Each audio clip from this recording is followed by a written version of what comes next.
My name is Karis Matchers, and I am in 10th grade at Deltona Christian School. Today, I will be performing a selection from Treasure Island.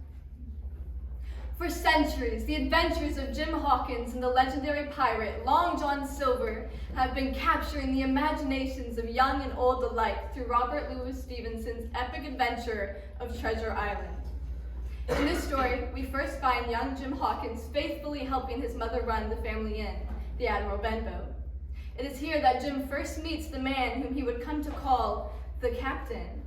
But as time passed, Jim learned that the captain was no captain at all, but rather the first mate of the notorious pirate, Captain Flint, and the only living person who possessed knowledge of Flint's infamous buried treasure.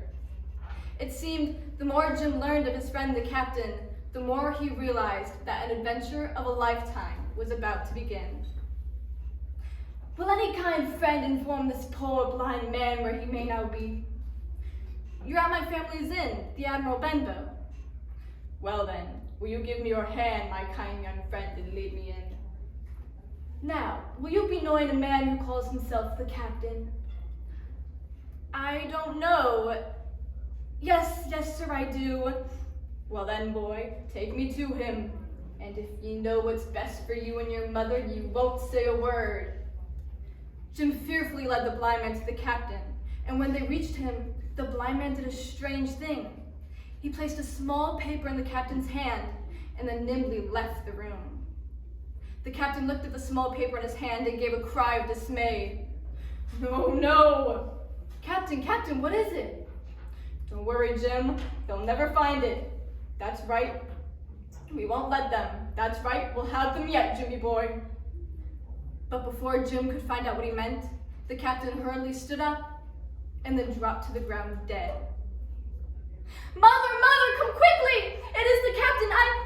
I think he's dead! It was as if he died of fear. Fear of what? I don't know. All I know is that an old blind man asked me to take him to the captain. I've never heard such a terrible voice in all my life. It made me feel as though I shouldn't. But I did. I took him to the captain. He handed the captain a small piece of paper. There, see? It's still in his hand. What does it say?